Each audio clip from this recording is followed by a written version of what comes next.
Okay, so welcome to the neighborhood. This is a look in the life and the career of Fred Rogers. So Fred McFeely Rogers was born on the 20th of March, 1928 in Latrobe, Pennsylvania, to Mrs. Nancy McFeely Rogers and Mr. James Hillis Rogers. He was born into a very well-to-do family who were local millionaires and stars of the small Pennsylvania town. All through adolescence, Rogers struggled with a myriad of health issues that led him bedridden for weeks at a time. This gave Rogers a lot of time to play with his really expansive imagination, which included a love for puppets.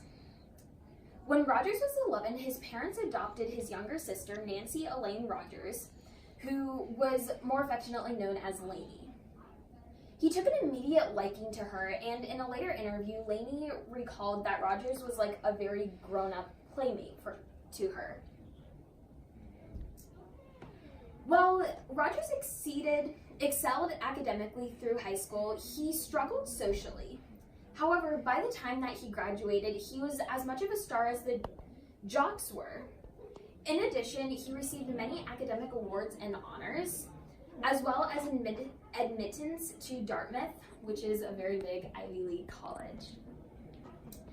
Once at Dartmouth, Rogers focused on his study of music in seminary, and he had plans after graduation to become a Presbyterian minister. However, Dartmouth wasn't really the experience that Rogers was expecting, and so he ended up actually transferring to Rollins College in southern Florida. This was a much better fit for Rogers, and he was given a lot more opportunities that he wasn't given at Dartmouth. Rogers' plans of seminary after college were actually put on hold when he discovered television. He was intrigued by this new form of media, but he noticed that the content was lacking and could use a lot of improvement. So Rogers met his future wife, Joanna Bird, during his time at Rollins, and the two created an instant bond as they shared many similar views on topics such as music and religion. The two were married in 1952 and had two children, James Bird Rogers, born in 1959, and John Frederick Rogers, born in 1961. So after graduation, Rogers was hired by NBC and started the children's show, The Children's Corner. This show was very similar to Mr. Rogers' Neighborhood and included some of his iconic puppets. However, Rogers wanted more. He thought that the messages he was spreading were good, but there was a need for more, and he wanted to get more out of television. So Rogers threw himself into studies about early childhood development, and he was greatly influenced by pediatrician Dr. Benjamin Spock, Barry Brazelton, and psychologist Eric Erickson. Rogers wanted to take what he learned from his work in television and combine it with a sense of ministry and his research on child development. This ultimately became the basis of Mr. Rogers' Neighborhood. However, the show was an unlikely success because it had a low production cost, simple sets, and an unlikely star. Yet somehow it worked, and production for the show began in 1968. So each of the shows began with an iconic opening scene with Rogers singing "It's a Beautiful Day in the Neighborhood," while taking off his suit jacket, dress shoes, and replacing them with a sweater and athletic shoes. So.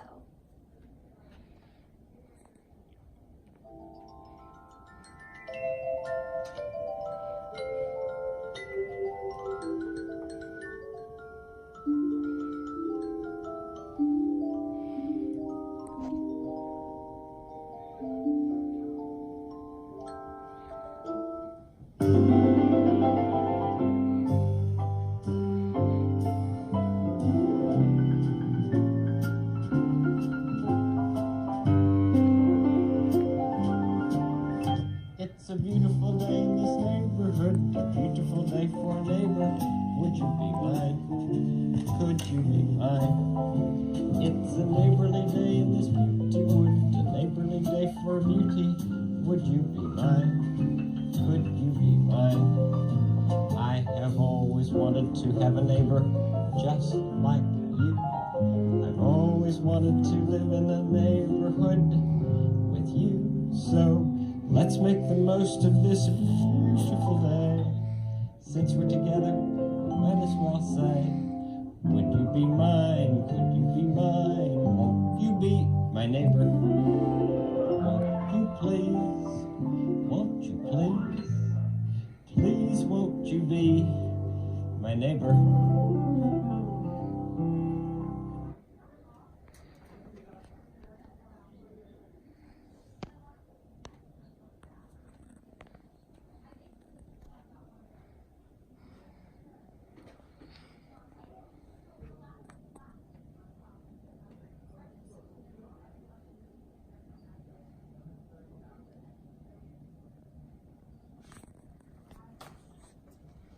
So, with Mr. Rogers taking off his shoes and his jacket at the beginning of every show, this gave the sense that the audience and Rogers were going to have this relaxing time together. So, within the show, there were two different ongoing storylines that often reflected what was going on in the real world. While Rogers existed in the neighborhood, the majority of the other characters, including all of the puppets, existed in the make-believe. Make-believe was a parallel world that included characters such as King Friday, Queen Sarah, and Prince Tuesday, as well as Daniel the Striped Tiger, X the Owl, Lady Aberlin, and Lady Elaine Fairchild. These characters were often modeled after people in Rogers' personal life, as well as some of his alter egos. One of the most important characters in the show was Daniel the Striped Tiger. Daniel was thought to be the real Rogers, and he was the personification of children's fears and anxieties, as well as the vulnerability that people experience. The main separation between make-believe and the neighborhood is that Rogers did not exist in make-believe. However, the two worlds were connected by a little red trolley. The show concluded with Rogers singing another one of his famous songs, It's You I Like. Within the show, Rogers' main goal was to create a relationship between himself and the children in his audience. He wanted children to understand what was happening around them, and so Rogers often tackled some difficult topics, explaining them in ways that children could understand them without sugarcoating the truth. Some of these topics included the Vietnam War, the assassination of JFK, the failure of the Challenger space mission, and 9/11, as well as more close-to-home subjects such as divorce, grief, and death. It was unheard of for someone to be talking about these quote-unquote taboo topics, especially to children.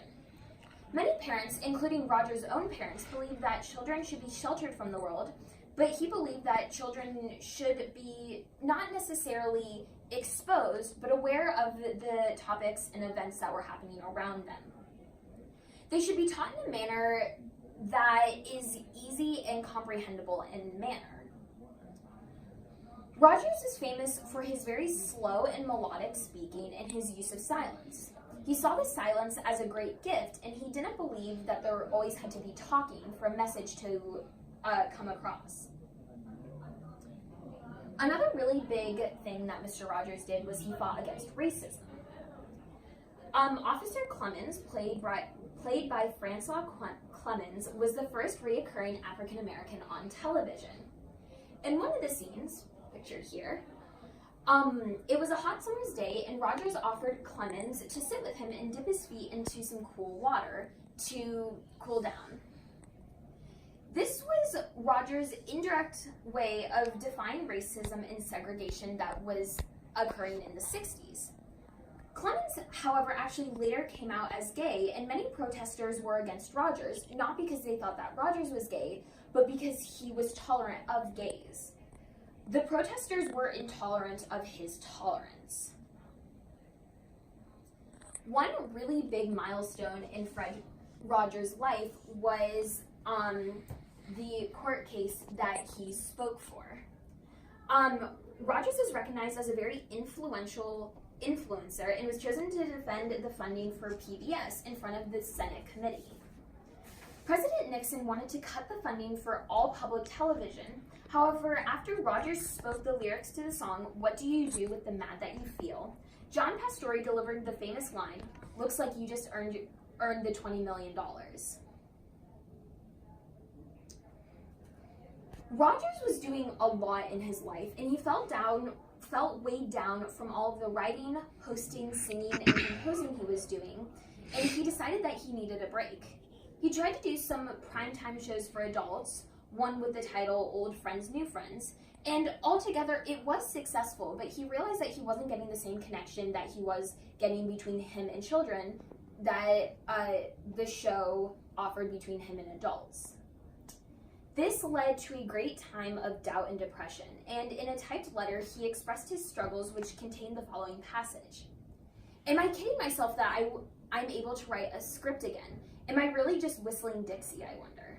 If I don't get down to it, I'll never really know. Why don't I trust myself? After all of these years, it's just as bad as ever. The hour cometh, and now is when I've got to do it. Get to it, Fred, get to it. But don't let anybody ever tell anybody else that it was easy. It wasn't." This gave Rogers another spark to continue his TV career, and the show ended up containing 31 seasons and continues to leave a lasting impression on people today. When creating the scripts for the show, Rogers would make sure that all of the actors stuck exactly to the script to ensure that the messages were delivered exactly as Rogers wanted to. Many of the morals surrounded the idea of love, both loving others and feeling loved. He strongly believed in the saying, "Love your neighbor and love yourself." This can also be seen as a main theme throughout the show and also in his personal life. One example of this love is the number 143. It corresponds with the phrase "I love you," as I has 1 letter, love has 4 letters, and you has 3 letters. This number can be seen planted throughout the show, but in addition, for much of his adult life, Rogers weighed exactly 143 pounds. So every day when he would weigh himself and the scale read 143, he was known to crack a little smile. Another example of this love was shown in the song "It's Such a Good Feeling." In the song, he says, you always make every day such a special day. You know how? By just being you. There's only one person in the world exactly like you, and that's yourself. And people like you exactly as you are. Rogers received a lot of backlash because critics saw Rogers telling children that they are special without children ever having to do anything that would make them special or make them earn this special. This idea went against the fundamental notions of Christianity, and what Rogers really believed is that everyone has inherent value. In a commencement speech, he clarifies himself by saying, "You are special." And what this ultimately means, of course, is that you don't ever have to do anything sensational for people to love you. Although Rogers tried to be as positive and uplifting as he could, there were many points in the show where his uncertainty and doubt showed through. In an exchange between Daniel the Striped Tiger and Lady Aberlin, Daniel confesses that he believes that he is a mistake. Rogers' fellow actors and producers couldn't believe that Rogers had the courage to put this into words. Lady Aberlin, played by Betty Aberlin, believed that Rogers was talking not only to his audience, but to his younger self. Although Lady Aberlin and Daniel continued to sing throughout the scene, one thing that really stuck out is that Daniel's response to Aberlin's support was not, "Thanks, I feel a lot better," but the two continued into a duet, showing the mental battle between fear and support. One of Rogers' greatest values was his appreciation for childhood. He was greatly inspired by Antoine de Saint-Exupéry's The Little Prince. The book explores childhood and, more importantly, the loss of childhood. Having read The Little Prince before many times, one line always stuck out to me. "I must have grown up." For me, this was a really big turning point in the book, as well as a realization that everyone deals with at some point in time. Roger's inner child never really went away, but he too had to struggle and come to terms with this idea. Rogers was diagnosed with stomach cancer, and in the months leading up to his death were full of pain and struggle. During this time, Rogers focused a lot on dying and his hopes and keeping his hopes intact. Ultimately, the cancer ended up winning, and Rogers died on the 27th of February, 2003. This left the nation with one question: what's next? How would Rogers react to the things that are going on in the world today? And although this question will never be answered, there is a bigger, more important question that is left lingering. What will you do? Rogers has been and will remain an inspiration to many all around the world. He taught us the importance of life and love and how to enjoy the simplest things life has to offer. During one of his final commencement speeches, Rogers says, "Let's just take some time to think of those who are extra special. Some of them may be right here. Some of them may be far away. Some may even be in heaven. No matter where they are, deep down, you know they've always wanted what's best for you. They've always cared about you beyond measure and have encouraged you to be true to the best within you.